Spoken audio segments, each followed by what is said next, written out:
We got week number 16. It's right around the corner, but before we look ahead, we got to give my boy Brian a hard time. So you're telling me you went out to Puerto Rico and you came back with second place? Man, it's rough. I know. I wanted the title belt. I wanted it badly. Look, I mean, they gave me a name tag.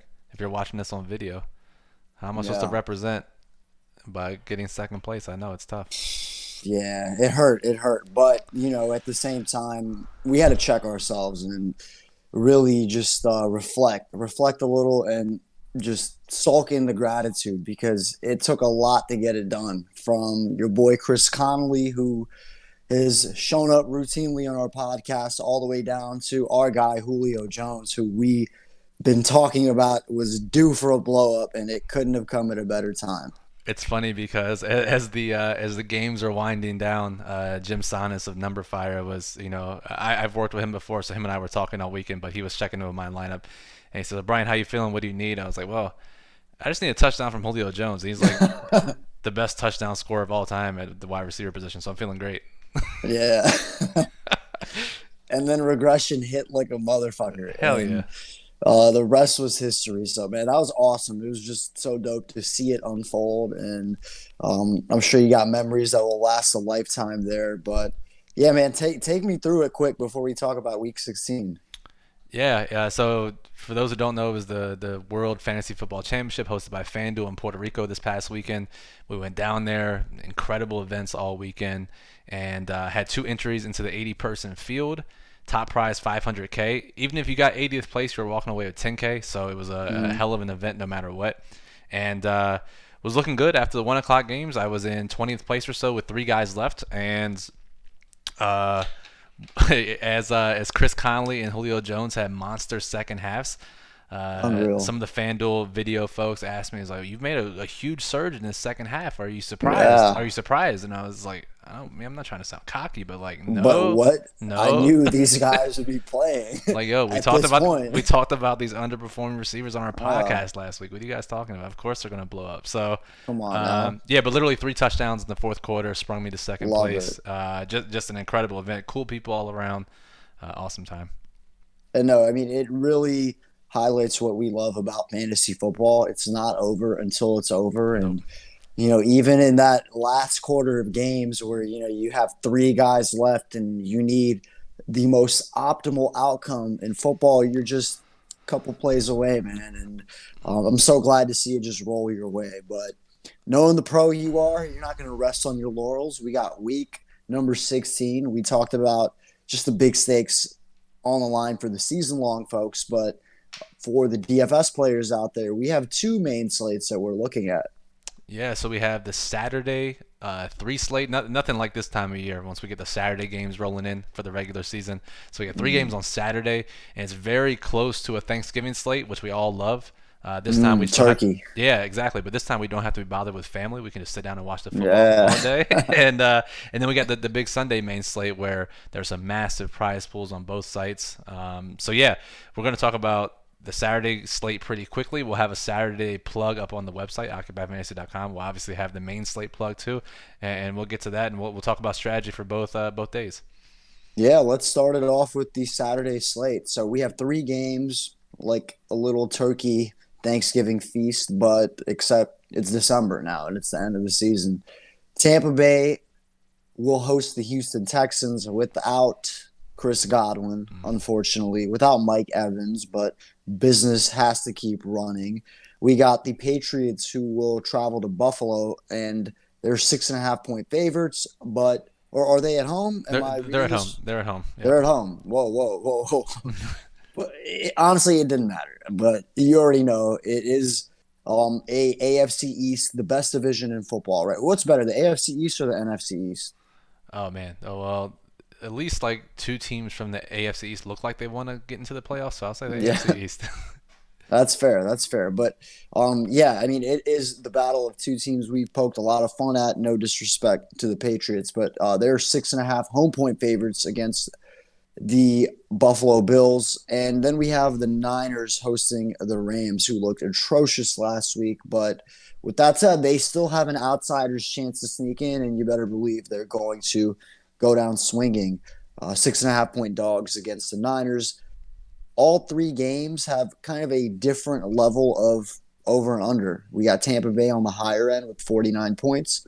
We got the Rams and Niners kind of in that mid tier with 45 points. And then we got the Patriots and Bills.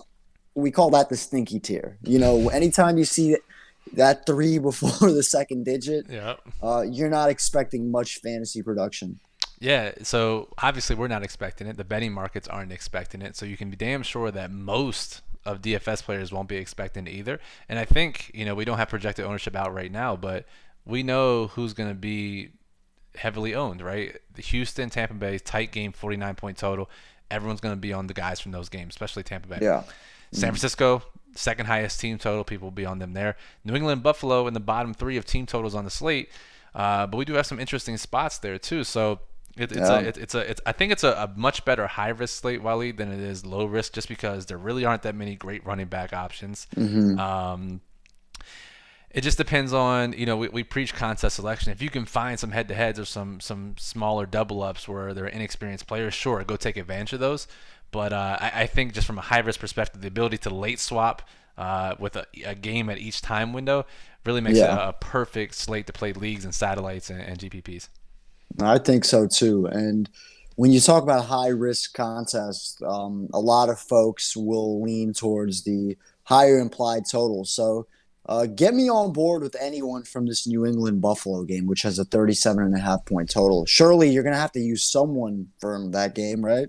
Yeah, if our past success is any indicator, I think you have to look towards the underperforming receivers list for this game. Two guys, John Brown is firmly on that list. Tons of targets, tons of air yards, hasn't converted in the last couple of weeks. He's going to see Stephon Gilmore, so we know his ownership is going to be lower, but we don't care about matchups when it comes to underperforming receivers. We throw them out there and let the variance hit.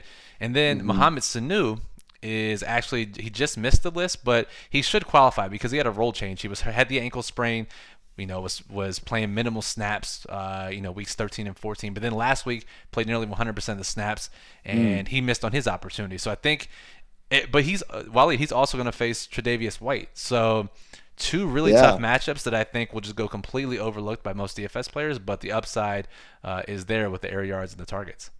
Absolutely. I mean, look, we have nothing but respect for these two cornerbacks. One in Stephon Gilmore, who's probably, good case for Defensive Player of the Year. Yep. But when you talk about these receivers that really need to have two catches to change a small slate like this, True. It's a different conversation. If this was a five, let's say this was a normal like 7, 8, 10 game, whatever main slate, we're not considering these guys, but in a slate where we feel like most people are probably going to have DeAndre Hopkins and Rashad Perryman in their lineups, right? Yep, 100%. Yeah, like those guys plus Will Fuller are just going to be extremely popular. And you can just and the best place to gain leverage in a high-risk contest is at the receiver position where it's super volatile. So, we'll get a third, a fifth, a tenth of the ownership on some of these guys than Hopkins or Fuller or Perriman.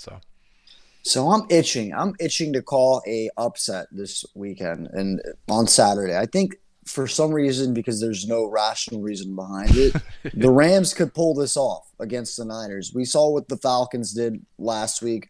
The Rams got whipped last week by the Cowboys, right? But Robert Woods let down.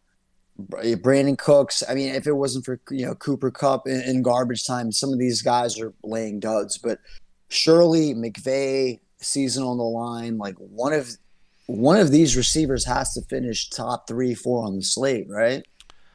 You would think so. I know our model really likes Robert Woods. I think he's top of the model for the Saturday slate. Brandon Cooks has just missed underperforming list. He's back into a full-time role basically after that weird game a couple weeks ago where Kupp and Cooks played less than 40% of the snaps. He was back to near 100% last week. So I like that call a lot, and I think that we don't want to really fully stack New England and Buffalo just because of how shitty that game looks. But like if you just take one step down, just one risk level down, instead of stacking Houston, Tampa Bay, and stack San Francisco, LA, you don't lose as much upside, but you gain a ton in leverage. Yeah, for sure. Let's move on to Sunday and go through some of the biggest favorites and largest totals on the slate. The Ravens, 10-point favorites against the Browns, a Browns team that they lost to earlier in the year. We have the Seahawks hosting the Cardinals. They are 10-point favorites at home. Falcons will be 7.5-point favorites against the Tom Coughlin-less Jaguars. And the LA Chargers, last game in LA for this storied LA franchise, as they host the Oakland Raiders. They're 7.5-point favorites. Yeah, some interesting teams, right? We haven't seen Atlanta be a big favorite yet this year. Definitely haven't seen the Chargers really. We have Baltimore's 10-point favorites despite losing to Cleveland earlier in the year. So some interesting teams, and I think the biggest decision will be what do we do? What do we do with Lamar Jackson, who, Yeah.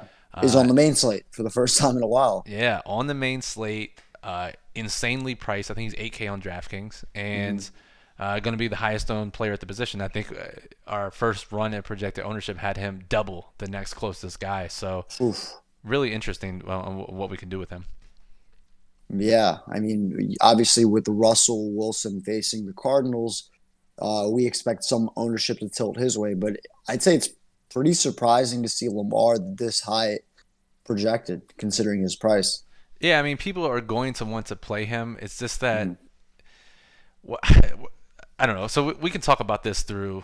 I mean, this theme of this game is going to travel through all of our segments here: the highest owned players, the highest Yeah. totals, sneaky stacks, underperforming receivers. So I'll just start by saying this: both Odell Beckham and Jarvis Landry are on the underperforming receivers list this week. It's a short Oof. list, but they're both on Yeah. it.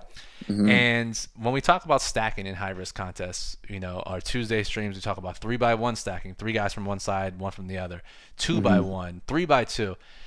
I think this is a weird game. I was just thinking about this earlier when I saw this. Like, we're never really thrilled to stack with Lamar. You don't need to stack with Lamar, right? His Yeah. rushing Yeah. ability. How about a 1x2 stack? You play Lamar, and then you Yeah. play Odell and Landry in the same lineup. I think you get upside on both sides without fully going on and all in on the game. No, I think that's incredible, right? Because when will you ever have a stack like that? Right? You won't. You won't. Right, where you're looking at two receivers from the opposing quarterback's team. But it makes a lot of sense in that regard. And both Odell and Jarvis are on that list that we target every single week. So why not this week? Right. I mean, what did we say last week when we talked about underperforming receivers? This is literally my player pool for the World Championship final, and I had four guys in my winning lineup from that list. I didn't use any other guys. So I don't know if we can harp on this point enough, but like these guys are Mhm. due for big games. Not all of them are going to hit, but when they hit, they'll win you 250K. Yeah. And quickly, the Cardinals Seahawks 51 point total, implied total. We have the Titans and Saints with 50.5 points, and the Ravens and Browns at 48. Last quarterback I want to run by before we move forward, Ryan Tannehill. He's delivered in this spot. We expect him to be pretty high owned again in the second highest implied total game. Yeah, he just keeps doing it, right? I mean, last week again, he did get up to 36 attempts, Yeah. but his fantasy day was salvaged, especially in high risk contests. The FanDuel championship winner had him in his lineup because he ran for a touchdown. So Right. we'll see. He's got three rushing touchdowns over his last four games, despite only and he's thrown for 2+ touchdowns in each of his games, and he's had some games where he's had literally just 18 attempts. This may be a game where he has to throw more like last week because of the matchup with the Saints. I'm just not convinced that the efficiency stays the same because if you look Right. at some advanced metrics or even the hashtag film watchers, Tennessee still isn't doing much with their offense to make it easy. Tannehill's just playing out of his mind. So Yeah. I'm not really sure. Regression. I'm not sure that can continue. For sure. Let's move on to running backs. We have Alvin Kamara, Lenny Fournette, Melvin Gordon, Chris Carson, Joe Mixon, Devontae Freeman, and DeAndre Washington. A plethora of guys that we probably expect to be in that, what, like 8 to 10, 12% range? Yeah, I don't know if any one guy will get up that much. Maybe Mixon will. We'll see. He Mhm. might be my favorite running back of the whole slate. His running back share has been insane, despite just them Yeah. losing all the time and being a terrible team. They're just giving him 20, 30 touches a game, and now he gets Miami. So Mixon's a guy I really like this week. DeAndre Washington is super cheap with Josh Jacobs ruled out. But no stud that you have to fit in. I don't know. We didn't mention Christian McCaffrey, but do you think we can fit him in? He's still incredibly expensive. So Yeah, I mean, once again, I've kind of made it clear that he's just a guy that I'm not good enough at DFS to like create lineups around him. But I mean, he is priced the way he is for a reason. I don't really see much from me targeting him. Like, is he on your radar? I don't know. I think the uncertainty with Will Greer makes it really difficult. Like Kyle Allen was quick to check down. They're still running the offense through him. They still have the fear that they don't give him 40 touches because they're out of Yeah. the playoff hunt. So I don't know. I think in some game stacks and maybe if you have a super cheap stack you can fit in, but I wouldn't go out of my way to use him this week. So like straight up, you like Marlon Mack at 6.2K or Christian McCaffrey at 10.1K on DraftKings. That's what I'm saying. Like perfect game script for Marlon Mack. Yeah. Yeah, give me against literally the worst rush defense in the league. So Might be the McCaffrey 4 touchdown game. But um let's move on to receiver. Our boy Julio, we got MT, we got Keenan Allen, Mike Will made it. So we got two Chargers receivers that look to be pretty popular. And then Amari Cooper, despite Dak's, I guess, AC joint injury. you and I have talked about this offline. I am not touching this Dallas passing game. Am I off base here with the kind of reports that Dak wasn't passing on RPOs last week? Pro Football That Docs was, Pro Football Docs saying it's not necessarily an AC joint sprain, but a more yeah. difficult to deal with rotator cuff bruise or whatever. So I don't know. I'm really scared off this situation. No, it makes sense to be scared, especially for DFS purposes. In my situation, I was talking season long, and at this point, it's like, all right, I don't know if I can bench Amari. Right. But no, you're right, and I'm wondering how that could very well affect ownership, especially if we don't get upward trending news where it's like, hey, Dak is in good shape. It's not Right. going to affect their play calling or his ability to get the ball downfield because the matchup is good. And Amari Cooper's a guy, in my eyes, who would bounce back from a dud. So I wouldn't say people track the news, see what happens. And it's one of those things where chances are you'll know going into it if Dak is just not capable of getting the ball downfield. But maybe you think the Cowboys are going to outsmart the entire like population that cares. No, they're not. So Like the betting market in itself, see what their implied total is. right, yeah, I think keeping an eye on that will be very important. If we suddenly see a drop in Dallas's team total, that should be all the indication we need that we need to avoid this passing game by any cost. Because they are, despite being on the road, they're still 1.5 point favorites and with an implied total of 24 points. So in my eyes, that should be enough for Amari Cooper to get his, especially with a good matchup. Right. The tight end spot, we got Austin Hooper, we got my man Henry, we got Ertz, Waller, and Hollister.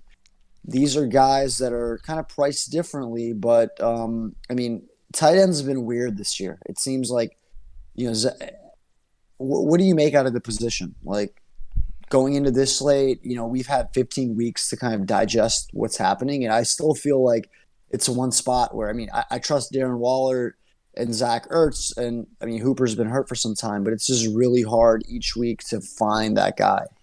The one thing I absolutely do trust is that you play tight ends against Arizona's defense. Yeah, I don't. I know defensive matchups aren't as predictive as some other metrics. Tight end, right. our model looks at it as tight end is the most predictive of the positions, Hmm. versus defense. So I think you got to get Hollister in there. It just makes too much sense in this matchup Right. against Arizona, and there's a reason he's a top 5 projected owned player, and I think he's number 2 in our model as of Thursday night. So he seems like an easy play to me. I think. Yeah, 4.2K on DraftKings, and I mean, thank goodness David Njoku was inactive last week because I probably dodged a bullet. I may have tried to play him. So Dude, no, even you're but, right. but shit, but even Ricky Seals Jones scored. So Yeah, yeah. I mean, the narrative definitely continues to drive home. He is a little pricier on FanDuel though. I think he's 5.7K. Does that turn you off at all? maybe a little, because it's not as much to get up to some of the higher price guys. Hmm. So Like in a vacuum, do you like Hunter Henry or Hollister more? I mean, probably Henry, just raw projections, Henry. So Hmm. yeah, it depends if you can find the salary to get up to him. for sure. And then defense, we got the Denver Broncos, the New York Giants, the Skins, and the Seahawks. I mean, the way the Cardinals are, they're up tempo, but they can also turn the ball over and get sacked. But what's your gut? Defense is always a crapshoot, man. It is. Denver rates exceptionally highly in our model with, I think Detroit has the lowest implied team total on the slate. Mhm. And traveling to Denver, mile high, money line, the money's moving in their favor. So Denver should be the top option by a decent margin. They are expensive. We'll have to look throughout the weekend to see if any of these second tier or lower tier defenses get some money moving in their favor to help bump them up in the model. Let's talk sneaky stacks now. Um, I think one that you're ready to jump in on, and correct me if I'm wrong, is the Bengals and Dolphins. You got to, right? I mean, Joe Mixon, Tyler Boyd, Devontae Parker, Gesicki. It's Definitely some Magic revenge game. Fitzmagic revenge game. Andy Dalton. Like, I mean, this is a cheap stack. Andy Dalton revenge game Yeah. for Yeah. getting benched. Yeah, and he's back ready to prove his worth. So, I mean, I think this game, Miami games never really pop in any metrics, but they Yeah. always have some good fantasy scoring in them. So, um, yeah, I like that game a lot. I also like Jacksonville and Atlanta. I know Atlanta's 7.5 point favorites, and Mm. Jacksonville's team total is not that high, but they always got some guys you could use in stacks, especially if DJ Chark comes back this week. Yeah, and it's looking very possible that he'll be back. What about this? I mean, we talked about the Lamar and Odell Jarvis combo, right? But talk to me about some of these other guys in this game. Anyone that is interesting to you? Andrews is going to be the guy that you want from the Baltimore side. I'm not Mm, sure what's happening with Marquise Brown, but the dude has like 3 targets per game over the last 4 weeks. His air yeah, yards, you and I have just as many air yards as he does. So yeah. They're keeping him low key. They're trying to get him off the film now. They're like, all right, we're going to the playoffs. All right, for let's real just shut though, up now. yeah, no, Maybe. I think you might be right because they just haven't showcased him, and whether it's health or not, he hasn't been on the injury report a couple of these weeks. So No, I don't know. I like it. They're playing chess, not checkers Hell here. yeah. But no, I mean, to your point, that game does have two of our favorite underperforming receivers this week. But who else do you look at on this list that just makes you feel like they can be a slate breaker? It's crazy because we only have 3 guys on the Sunday The main slate. primary, yeah. Yeah, and so we have Odell, Jarvis, and then Danny Amendola, who has just been. Oh my God. I know, he's been getting. I thought he had two touchdowns last week. I know he really convinced you, and as we talked about in our season-long episode, you were just speaking from the future. You came back and you thought you were talking about Week 16 when he scored two God. touchdowns. So he's on the underperforming receivers list with Marvin Jones out the picture in a game Mhm. where they should be trailing. So that looks pretty good. Stephon Diggs, if you're playing a slate that includes the Monday night game.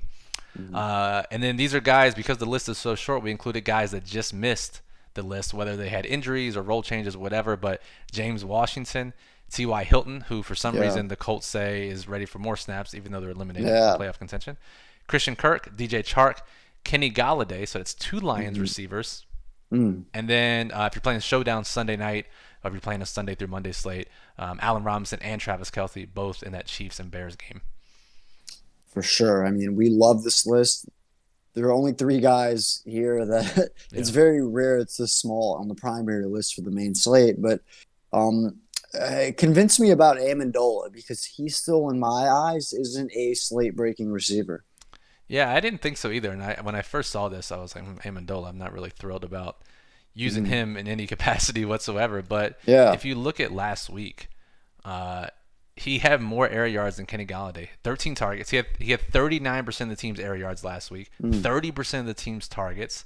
And then even if you go back to week 14, Amendola still had 8 targets. So he's being Yeah. involved, and David Blau has found him as a security blanket. And I think Chris Harris will be on Kenny Galladay, which should funnel some more targets towards Amendola. So we're going to trust the process here and trust the underperforming receivers list. I'm going to play Amendola a lot. Yeah. Logic checks out. But if he doesn't blow up, you'll hear it from me, man. Yeah, that's fine. I'm, That's fair. but hey, look, the matchup is prime, and we saw what happened with Galladay last week. I think, like you said, it's safe to say that Amendola should draw a friendlier matchup than Chris Harris. But yeah, that about wraps it up for us here. You know where to find us at Occupy Fantasy. It's week 16, man. We got after this, it's only one more regular season game, and it's really going to be full of some of our favorite types of players, the guys that we remember from preseason. Hell yeah, I can't wait. Week 17 is going to be crazy. We'll talk about stuff in our Week 17 podcast that, you know, will be irrelevant by the time Sunday rolls around with players that are being ruled out. But that's why we got OccupyFantasy.com to keep you up to date. Right, That's still a week away, but I'm excited for it. It's just like preseason all over again. for sure. All right, guys, good luck. Do your thing, week 16. Holler at us if you have any questions, and we'll catch you guys very soon.